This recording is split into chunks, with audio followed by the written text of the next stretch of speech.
September 9వ తారీఖు కాళోజీ నారాయణరావు గారి జయంతి. ఈ రోజును తెలంగాణ ప్రభుత్వం తెలంగాణ భాషా దినోత్సవంగా కూడా జరుపుకుంటుంది. కాళోజీ నారాయణరావు గారు చాలా చక్కని కవితలు రాశారు. నాగొడవ అనేటువంటి వారి పుస్తకం చాలా విలువైనది. ఆయన ప్రజల పక్షాన నిలిచి వారి గళమై వారి సమస్యలను సమాజానికి, ప్రభుత్వానికి తెలియజేసేటట్టుగా చేశాడు.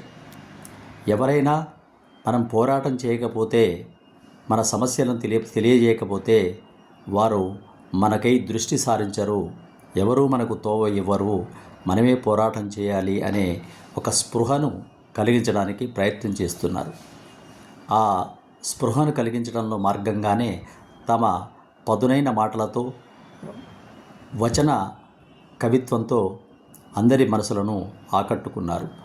తొలిగి తేబవడచ్చు తోసుకొని పోవలయు, బతుకు పోరాటము పడకు ఆరాటం అన్నాడు.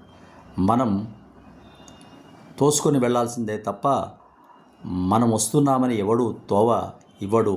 అందుకోసమే మన ఆరాటం, మన పోరాటం అంతా కూడా మన బతుకు బాగు చేసుకోవడానికి అనేటువంటి ఆలోచనలో కాళోజీ గారు చక్కని కవితా పంక్తులు, 4 కవితా పంక్తులైనప్పటికీ వాటిలోని భావం మనం ఎంత తోడుకుంటే అంత మనకు స్ఫురిస్తుంది.